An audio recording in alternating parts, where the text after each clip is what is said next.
Immigration ਗੁਰੂ ਵਿੱਚ ਤੁਹਾਡਾ ਸਵਾਗਤ ਹੈ ਜੀ। ਮੈਂ ਸਿਮਰਤ ਗਰੇਵਾਲ, ਮੇਰੇ ਵੱਲੋਂ ਆਪ ਸਭ ਨੂੰ ਸਤਿ ਸ੍ਰੀ ਅਕਾਲ।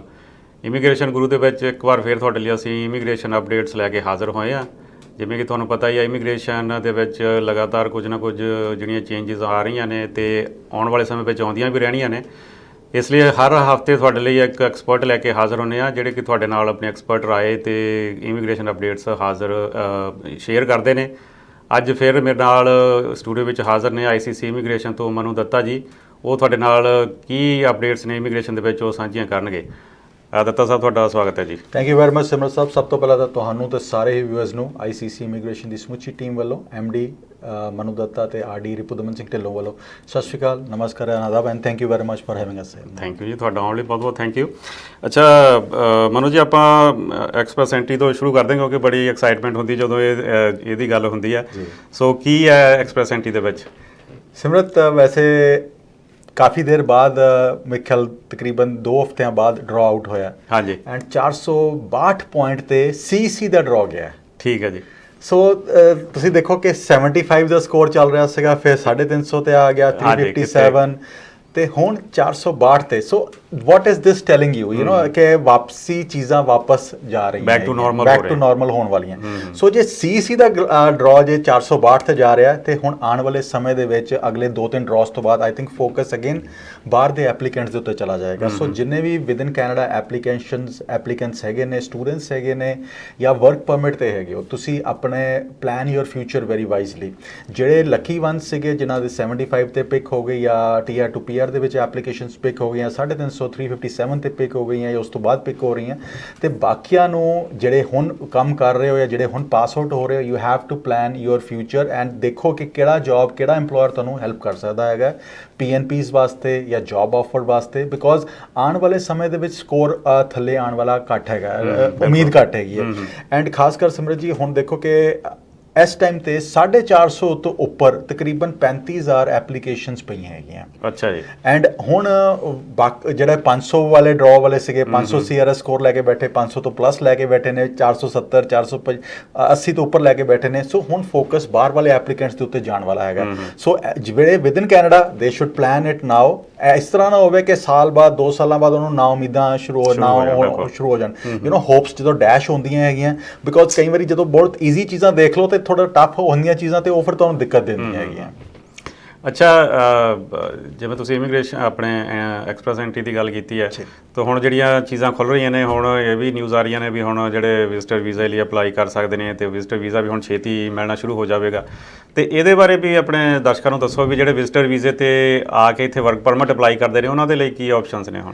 ਸਿਮਰਤ ਜੀ, ਬਿਲਕੁਲ ਤੁਸੀਂ ਬੜਾ ਵੈਲਿਡ ਆ ਵੀ ਇੱਕ ਨਵੀਂ ਡਿਵੈਲਪਮੈਂਟ ਹੋਈ ਹੈ ਜੀ। ਐਂਡ ਖਾਸ ਕਰ ਜਿਹੜੇ ਵਿਜ਼ਟਰ ਵੀਜ਼ਾ 'ਤੇ ਆ ਕੇ ਵਰਕ ਪਰਮਿਟ ਲੈਂਦੇ ਸੀਗੇ, ਉਹਨਾਂ ਵਾਸਤੇ ਡਿਵੈਲਪਮੈਂਟ ਸਭ ਤੋਂ ਇੰਪੋਰਟੈਂਟ ਆ ਹੈਗੀ ਹੈ ਕਿ ਉਹ ਜਿਹੜਾ program, pilot program public policy ਦੇ ਤਹਿਤ ਸ਼ੁਰੂ ਕੀਤਾ ਗਿਆ ਸੀਗਾ, ਉਹ ਐਕਸਟੈਂਡ ਹੋ ਗਿਆ ਹੈਗਾ ਟਿਲ 28 ਫੈਬਰਰੀ 2022। ਸੋ ਅਗਲੇ ਸਾਲ, ਆਉਣ ਵਾਲੇ ਸਾਲ ਦੇ ਫੈਬਰਰੀ 28 ਤੱਕ ਐਕਸਟੈਂਡ ਹੋ ਗਿਆ ਪ੍ਰੋਗਰਾਮ। ਸੋ ਜਿੰਨੇ ਵੀ ਵਿਜ਼ਟਰ ਇਸ ਟਾਈਮ ਕੈਨੇਡਾ ਦੇ ਵਿੱਚ ਪ੍ਰੈਜ਼ੈਂਟ ਹੈਗੇ ਨੇ, they can grab this opportunity and advantage ਲੈ ਸਕਦੇ ਨੇ ਇਸ ਪਾਲਿਸੀ ਦਾ। ਬਟ ਤੁਹਾਡਾ ਸਟੇਟਸ ਜ਼ਰੂਰ ਹੋਣਾ ਚਾਹੀਦਾ, ਸਟੇਟਸ ਲੂਜ਼ ਨਾ ਕਰਿਆ ਜੇ। ਬਿਕੋਜ਼ ਜੇ ਤੁਸੀਂ ਸਟੇਟਸ ਤੋਂ ਆਊਟ ਹੁੰਦੇ ਹੋ ਐਂਡ ਈਵਨ ਜੇ ਐਕਸਪਾਇਰ ਹੋ ਰਿਹਾ ਤੇ ਰੀਨਿਊ ਕਰਾਓ ਆਪਣਾ ਸਟੇਟਸ ਤੋਂ ਬਾਹਰ ਨਹੀਂ ਹੋਣਾ। ਬਿਕੋਜ਼ ਇੱਕ ਵਾਰੀ ਸਟੇਟਸ ਤੋਂ ਬਾਹਰ ਹੋ ਗਏ ਤੇ ਉਹ ਤੁਹਾਨੂੰ ਅੱਗੇ ਜਾ ਕੇ ਤੰਗ ਕਰੇਗਾ।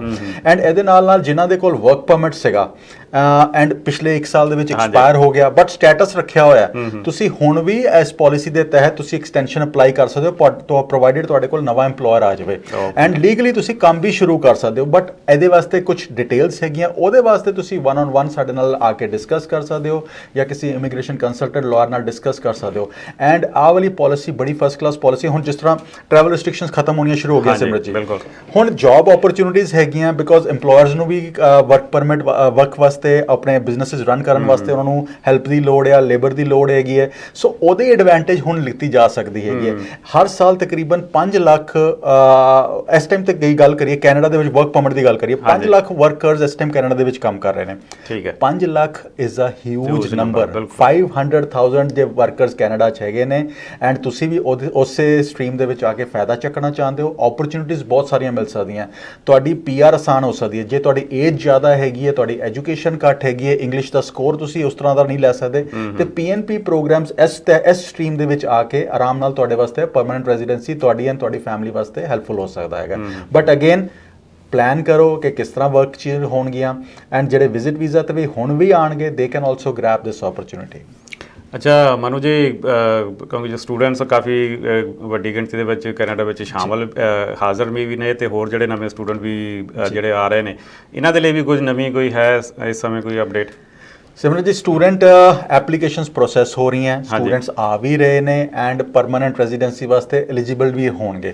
ਉਹਦਾ ਐਸੇ ਕਰਕੇ ਇੰਨੇ PNP ਪ੍ਰੋਗਰਾਮਸ, ਇਹੋ ਜਿਹੇ ਪ੍ਰੋਗਰਾਮ ਜੋ ਲਿਖੇ ਗਏ ਨੇ, CC ਕਲਾਸ ਇਸੇ ਵਾਸਤੇ ਲਿਖਿਆ ਗਿਆ ਤਾਂ ਕਿ ਅਸੀਂ ਇਹ ਜਿਹੜੇ ਸਟੂਡੈਂਟਸ ਹੈਗੇ ਇਹਨਾਂ ਨੂੰ ਸੰਭਾਲ ਕੇ ਰੱਖ ਸਕੀਏ ਕੈਨੇਡਾ ਦੇ ਵਿੱਚ, because they are one of the best applicants Canada ਵਾਸਤੇ ਐਂਡ ਬੈਸਟ ਵਰਕਰਸ।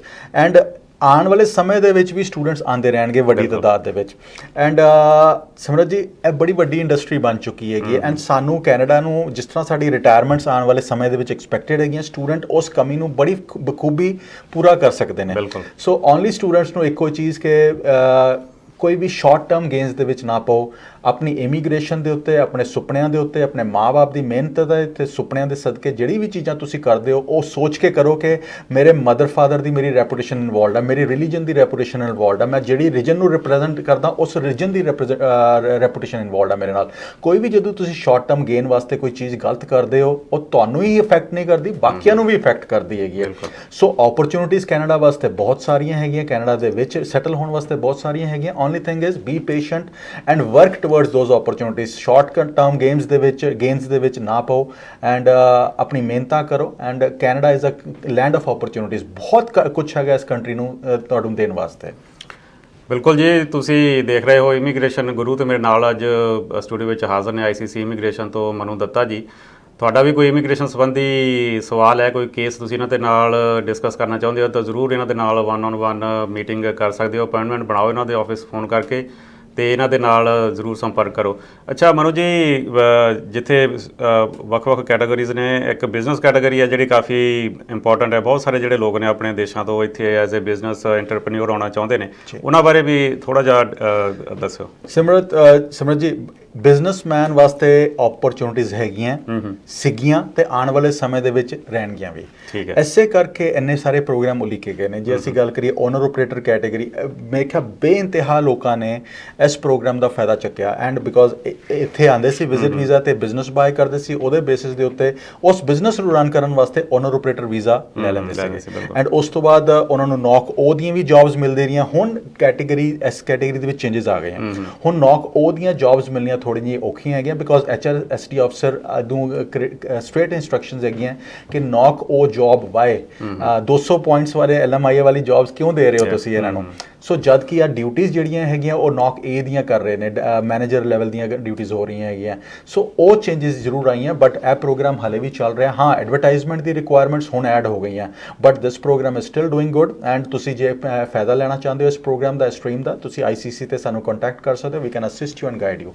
ਬਟ ਇਸ ਪ੍ਰੋਗਰਾਮ ਦੇ ਤਹਿਤ ਤੁਸੀਂ PNPs ਦੇ ਥਰੂ ਵੀ ਪਰਮਾਨੈਂਟ ਰੈਜ਼ੀਡੈਂਸੀ ਹਾਸਲ ਕਰ ਸਕਦੇ ਹੋ। ਐਂਡ ਇਵੈਂਚੁਅਲੀ ਜੇ ਤੁਹਾਡੇ ਪੁਆਇੰਟਸ ਬਣਦੇ ਨੇ ਤੇ ਤੁਸੀਂ ਐਕਸਪ੍ਰੈਸ ਐਂਟਰੀ ਦੇ ਅੰਡਰ ਵੀ ਤੁਸੀਂ ਕੁਆਲੀਫਾਈ ਕਰ ਸਕਦੇ ਹੋ।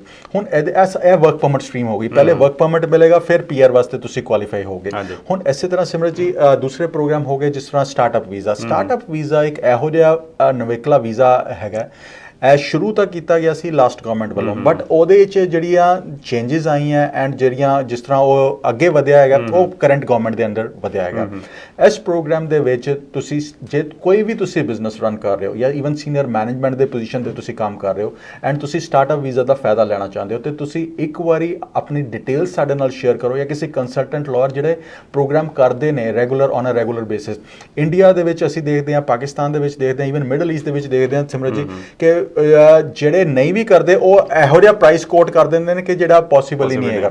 ਐਂਡ ਉਹ ਕਰਦੇ ਕੀ ਨੇ, ਪ੍ਰਾਈਸ ਕੋਟ ਘਟਾਉਣ ਵਾਸਤੇ ਉਹ ਕਰਦੇ ਨੇ 4-5 ਐਪਲੀਕੈਂਟਸ ਨੂੰ ਇੱਕ ਐਪਲੀਕੇਸ਼ਨ ਦੇ ਵਿੱਚ ਇਕੱਠੇ ਕਰ ਦਿੰਦੇ ਨੇ। ਠੀਕ ਹੈ। ਐਂਡ ਉਹ ਐਪਲੀਕੈਂਟਸ ਜਿਹੜੇ ਹੈਗੇ ਨੇ ਇੱਕ ਦੂਜੇ ਨਾਲ ਜਾਣਦੇ ਨਹੀਂ, ਇੱਕ ਦੂਜੇ ਦੇ ਬਿਜ਼ਨਸ ਬਾਰੇ ਨਹੀਂ ਪਤਾ, ਇੱਕ ਦੂਜੇ ਦੀ ਸਟਰੀਮਸ ਬਾਰੇ ਨਹੀਂ ਪਤਾ, ਜੌਬ ਕੋਈ ਕਿਤੇ ਕਰ ਰਿਹਾ ਐਂਡ ਆਪਸ ਦੇ ਵਿੱਚ ਕੋਈ ਕੋਆਰਡੀਨੇਸ਼ਨ ਨਹੀਂ। ਇੱਥੋਂ letter of support the issue ਹੋ ਜਾਏਗਾ ਜਦੋਂ ਤੁਸੀਂ ਇਨਕਿਊਬੇਟਰਸ ਦੇ ਕੋਲ ਜਾਂ ਵੈਂਚਰ ਕੈਪੀਟਲਿਸਟ ਦੇ ਕੋਲ ਜਾਂ ਜਾਓ ਪਾਓਗੇ। ਬਟ ਬਾਅਦ ਚੋਂ ਜਦੋਂ ਇਮੀਗ੍ਰੇਸ਼ਨ ਦੇ ਵਿੱਚ ਐਪਲੀਕੇਸ਼ਨ ਤੁਹਾਡੀ ਜਾਏਗੀ ਤਾਂ ਤੁਹਾਨੂੰ ਬਿਜ਼ਨਸ ਪਲਾਨ ਉਸ ਤਰ੍ਹਾਂ ਐਕਸਪਲੇਨ ਕਰਨਾ ਨਹੀਂ ਆਏਗਾ। ਦੇयर इज़ अ ਵੈਰੀ ਸਟਰੋਂਗ ਲਾਈਕਲੀਹੁੱਡ ਕਿ ਤੁਹਾਡੀ ਐਪਲੀਕੇਸ਼ਨ ਰਿਫਿਊਜ਼ ਹੋ ਸਕਦੀ ਹੈ। ਸੋ ਜਿੰਨਾ ਵੀ ਤੁਸੀਂ ਪੈਸਾ ਉਸ ਸਟੇਜ ਤੱਕ ਦਿੱਤਾ ਉਹ ਤੁਹਾਡਾ ਲੂਜ਼ ਹੋ ਸਕਦਾ। So only deal with those consultant or lawyer ਜੋ ਰੈਗੂਲਰ ਇਸ ਬੇਸਿਸ ਇਹੋ ਜਿਹੇ ਪ੍ਰੋਗਰਾਮ ਨੂੰ ਦੇਖਦੇ ਨੇ, ਡੀਲ ਕਰਦੇ ਨੇ। ਜੋ ਕੋਈ ਵੀ ਤੁਸੀਂ ਬਿਜ਼ਨਸ ਕਰ ਰਹੇ ਹੋ, there are lot of opportunities in this program. But ਇਸ ਪ੍ਰੋਗਰਾਮ ਦੇ ਵਿੱਚ ਤੁਸੀਂ with family straight on a landed visa ਵੀ ਲੈਂਡ ਕਰ ਸਕਦੇ ਹੋ। ਜਿਹੜੀ ਲੈਟਰ ਆਫ ਸਪੋਰਟ ਦਾ ਜਿਹੜਾ ਪ੍ਰੋਸੈਸਿੰਗ ਟਾਈਮ ਹੈ ਸਿਮਰਤ ਜੀ, ਉਹ 4 ਤੋਂ 6 ਮਹੀਨਿਆਂ ਦਾ ਹੈਗਾ। ਉਸ ਤੋਂ ਬਾਅਦ ਅੱਗੇ ਜਿਹੜੀ PR ਦੀ ਐਪਲੀਕੇਸ਼ਨ ਪ੍ਰੋਸੈਸਿੰਗ ਦਾ ਟਾਈਮ ਹੈਗਾ ਉਹ 1 ਸਾਲ ਦਾ ਹੈਗਾ। ਐਂਡ ਜਦੋਂ ਤੁਹਾਨੂੰ ਲੈਟਰ ਆਫ ਸਪੋਰਟ ਇਸ਼ੂ ਹੋ ਗਈ, ਜੇ ਤੁਸੀਂ ਇੱਥੇ ਆ ਕੇ ਬਿਜ਼ਨਸ ਐਸਟੈਬਲਿਸ਼ ਕਰਨਾ ਚਾਹੁੰਦੇ ਹੋ ਰਾਈਟ ਅਵੇ, ਤੇ ਤੁਸੀਂ ਈਵਨ ਵਰਕ ਪਰਮਿਟ ਤੇ ਵੀ ਆ ਕੇ ਬਿਜ਼ਨਸ ਐਸਟੈਬਲਿਸ਼ ਕਰ ਸਕਦੇ ਹੋ। ਐਂਡ ਤੁਹਾਡੀ ਪਰਮਨੈਂਟ ਰੈਜ਼ੀਡੈਂਸੀ ਦੀ ਐਪਲੀਕੇਸ਼ਨ ਪ੍ਰੋਸੈਸ ਹੁੰਦੀ ਰਹਿੰਦੀ ਹੈ। ਐਂਡ ਤੁਹਾਡੀ ਫੈਮਿਲੀ ਨੂੰ ਡਿਪੈਂਡੈਂਟ ਵੀਜ਼ਾ ਇਸ਼ੂ ਜਾਂਦੇ ਨੇ। ਸੋ ਜਿੰਨੇ ਵੀ ਸਾਡੇ ਦੋਸਤ ਸੁਣ ਰਹੇ ਨੇ ਇਸ ਪ੍ਰੋਗਰਾਮ ਦੇ ਬਿਜ਼ਨਸ ਇਮੀਗ੍ਰੇਸ਼ਨ ਬਾਰੇ ਡਿਸਕਸ ਕਰਨਾ ਚਾਹੁੰਦੇ ਨੇ, ਇੰਟਰਾ ਕੰਪਨੀ ਟ੍ਰਾਂਸਫਰੀ ਬਾਰੇ ਡਿਸਕਸ ਕਰਨਾ ਚਾਹੁੰਦੇ ਨੇ, ਜੇ ਤੁਸੀਂ ਬੈਕ ਹੋਮ ਬਿਜ਼ਨਸ ਕਰ ਰਹੇ ਹੋ, ਸੇਮ ਬਿਜ਼ਨਸ ਐਕਸਪੈਂਡ ਕਰਨਾ ਚਾਹੁੰਦੇ ਹੋ ਕੈਨੇਡਾ ਦੇ ਵਿੱਚ, ਤੇ get in touch with ICC immigration, ਆਪਣੀ ਡਿਟੇਲ ਸਾਡੇ ਨਾਲ ਸ਼ੇਅਰ ਕਰੋ। ਐਂਡ ਜੇ ਤੁਸੀਂ ਕੰਸਲਟੇਸ਼ਨ ਲੈਣਾ ਚਾਹੁੰਦੇ ਹੋ ਤੇ we can have one-on-one consultation on a video call with you and we can discuss your opportunities। but ਉਹ paid consultations ਹੋਣਗੀਆਂ। ਜੇ free consultation ਲੈਣੀ ਹੈ 2-3 ਸਵਾਲ ਸਾਨੂੰ ਕੋਈ ਪ੍ਰੋਬਲਮ ਨਹੀਂ ਹੈ ਕਿ we can answer them right away।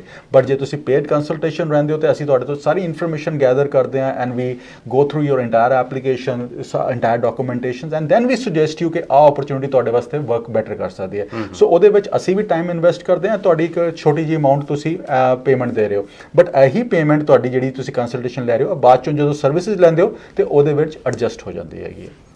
ਬਿਲਕੁਲ ਮਨੂ ਜੀ, ਜਾਣ ਤੋਂ ਪਹਿਲਾਂ ਇੱਕ ਵਾਰ ਆਪਣਾ ਤੁਸੀਂ ਕੰਟੈਕਟ ਨੰਬਰ ਤੇ WhatsApp ਨੰਬਰ ਜ਼ਰੂਰ ਦਿਓ।